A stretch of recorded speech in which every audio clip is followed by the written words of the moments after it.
Morning. It stopped on crazy little. I don't know what that says about who I am. Happy Thursday, everybody. I hope you're having a great Thursday. It is Thankful Thursday. Friendly reminder, go tell somebody you're grateful for them and share some love today. I know I've got Leslie and Linda on the call. Leslie, I know you're going to talk a little bit about command, but before I get on that subject matter, Linda, do we have a COTD today or anything that we need to be aware of? Just deals and donuts today.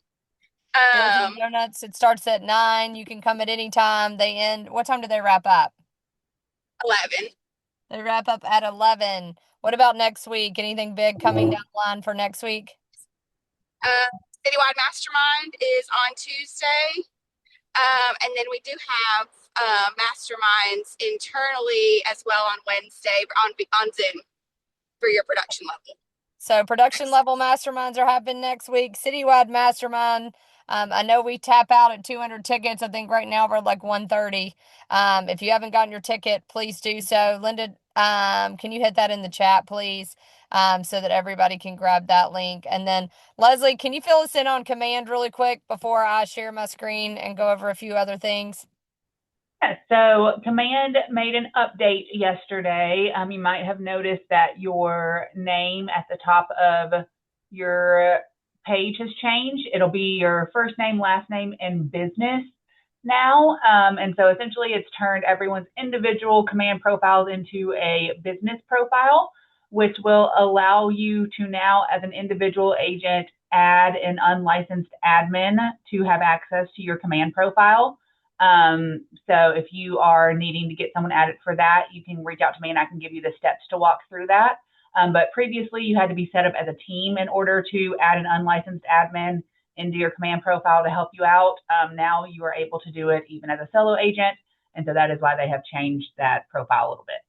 Which is awesome. That means if you have somebody that is helping you with marketing, or I was talking to Linda about an intern for the summer, if you have an intern that's going to help you with marketing, or if you have somebody that's doing contract close, and you're a solopreneur, you have this option now to get them into command to help you leverage in your database. So if you're interested, you need to reach out to Leslie so that you can connect with her and you can use this as leverage. So I would highly encourage y'all to do that. And I was actually I'm going to bring this up just because I talked about it with Linda. Y'all, there's a lot of college kids right now looking for jobs this summer. Some are looking for internships, and some are looking for an internship where they're not even seeking pay. They just want to learn. So, might be a good opportunity for y'all to think about your businesses where you can use some leverage and start reaching out to some of these colleges.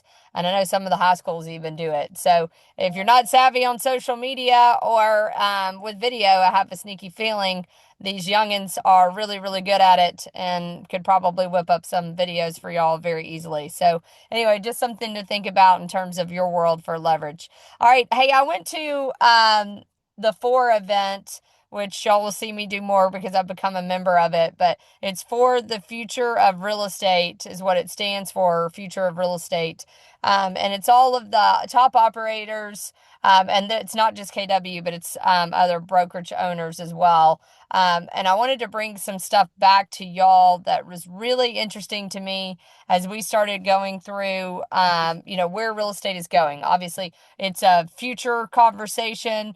I believe some of the stuff is happening right now, but I wanted to share these stats with you all because I think this is fascinating.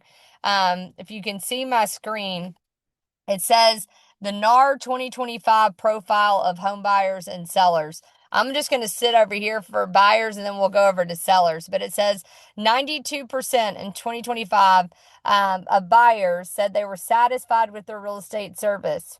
So obviously, we're doing really well at servicing. So 92% said they were satisfied with our delivery of the experience, right? And then 91% said they would reuse us again or they would recommend us. So we have a huge opportunity right now for them to do a review for us if they were that happy with our service at that time. And then this is the interesting fact. 18% of buyers actually use the same realtor from a previous transaction. 18%. That's a gap of 73%. So they're satisfied with us. They say they'll reuse us and that they'll recommend us, but 18% actually do. On the seller side, it's a little bit, the gap isn't as wide, so it's a little bit better news. It says in the seller side, 90% are satisfied with us and the experience we deliver. 87% say they would reuse us or recommend us, so that's a little bit lower. They're probably mad about the market, but that's fine. And it says 29% actually reuse the realtor they used in the past. That gap is 58%. So what I think we're missing, I already know what we're missing. We provide this great service and we live inside the transaction and we don't have an automated system outside of the transaction in order to keep the relationship. And this is a stat that is provided by the NAR Association of Realtors. Over 50% of the time, 73% on the buy side, we are not keeping the relationship.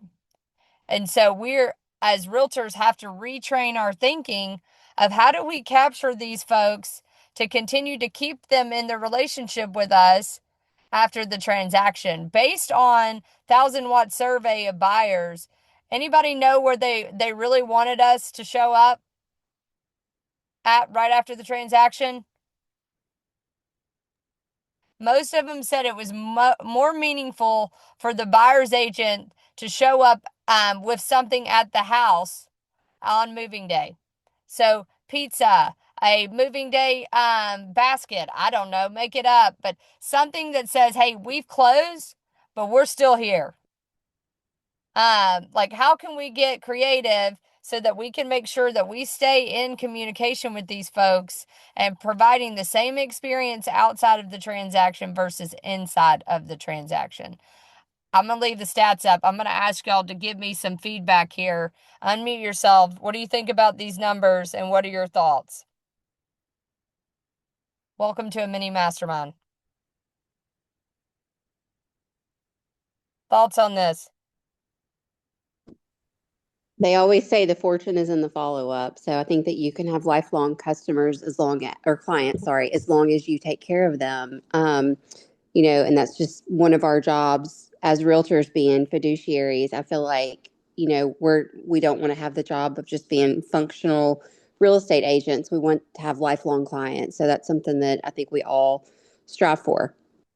Yeah, I think most of us, Lauren, because we're salespeople, y'all. So most of us wait until the consumer walks in our department store and tells us they're just looking, and good and well, they're looking for something, right? So instead of getting ahead of it and using our database to our advantage to follow up with our database, systematize it in a way that we're providing so much value to them, providing home equity reports, talking about creative financing, doing events, doing all these things to maintain these relationships at scale. And that's the key. If you try to go one-to-one, y'all, with a 2,000 person database, you're going to get worn out really quickly. But if I can say, hey, I'll do an event a quarter, I'm going to send out home equity reports, I'm going to do a newsletter that's going to show new developments, certain economic growth factors. I don't know, all the things that I think most of them already want. Restaurants coming into town, whatever it may be to sell the city.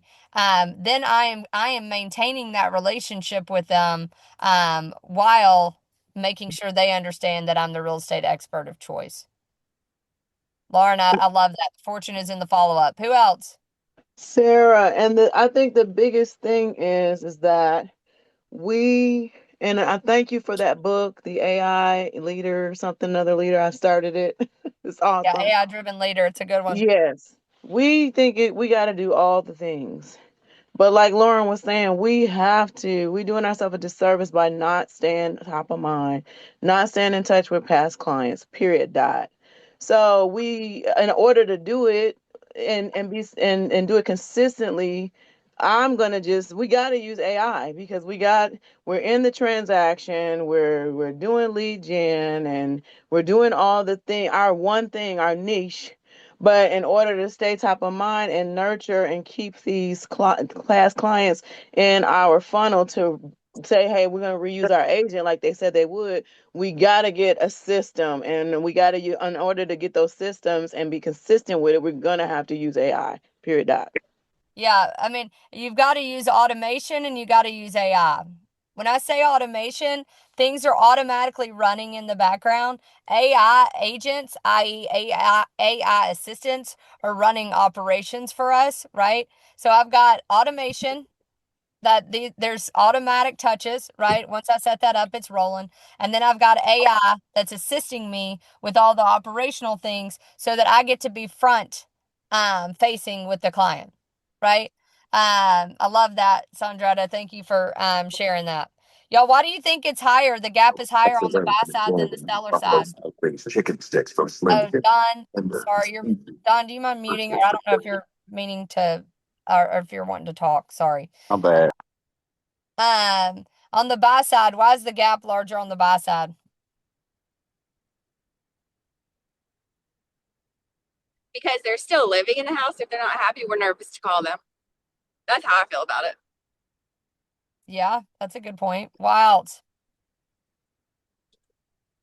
Um, Where do people go search?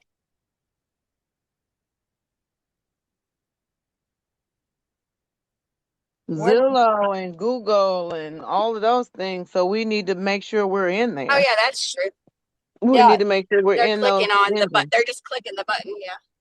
but if we were talking to our sphere about creative financing and putting videos out there and educating at scale and at masses, who's the funnel now? Me or online search? We are. Me. So Mm-hmm. y'all, this all of this plays into what is happening in the space right now, and to Sandretta's point, instead of overcomplicating it and going to chase all these shiny objects, the goal is set up home hubs, right? Because that already sends it out for home equity reports that they own. Start doing video on creative financing, let that be your funnel, right? And then do events 4 times a year. And it doesn't Yeah. even I have was to be gonna a say big too, event. Sarah, to make it simple. Yeah, to make it simple too, Sarah. Don't get like you guys don't get intimidated by thinking you need to talk way up here. Okay. Yeah. The touch can be, hey, God, happy Mother's Day to everybody. And that's a system. Every Mother's Day, I text every mother I've ever done business with, and they are so grateful. Or I send them a card, a handwritten Mother's Day card. Like those types of things keep in touch in a high level with your clients, and they are so appreciative. I've said this before, but I'll say it every time. I heard it on a podcast. People who sell 100 houses a year are not going to prospect for 100 brand new people every year. They're staying in touch with their past clients so that they get repeat referral business. And then sometimes they add in new people. So don't lose touch. Your people are going to use you over and over if they remember you. I mean, that's it. If they They don't like hear from you. you, they're not going to remember you. They like you. They love the experience. They just hadn't heard from you, right? That's a great reminder, Linda. Yeah, I mean, y'all, the deeper you can go with relationships and you set everything else up in the background, the better off you're going to be to maintain those relationships. And then you can service that relationship over and over and over again. And quite frankly, if they already like you, you're going to have more fun doing it. So, that's all I got. It is Thankful Thursday. Tomorrow's Good Friday. I'd love for y'all to take some time today, jot down some things that you're grateful for, something that's happened great in your world, either personally or professionally. Please be prepared to come on tomorrow and share some of those wins so we can celebrate you. Please don't be shy in celebrating your wins. Good Friday is my favorite day because we get to it fills my cup and we get to hear all the great things y'all are doing out there. So y'all make it a good one. Hey, Sarah. Yes, go ahead. I'm sorry.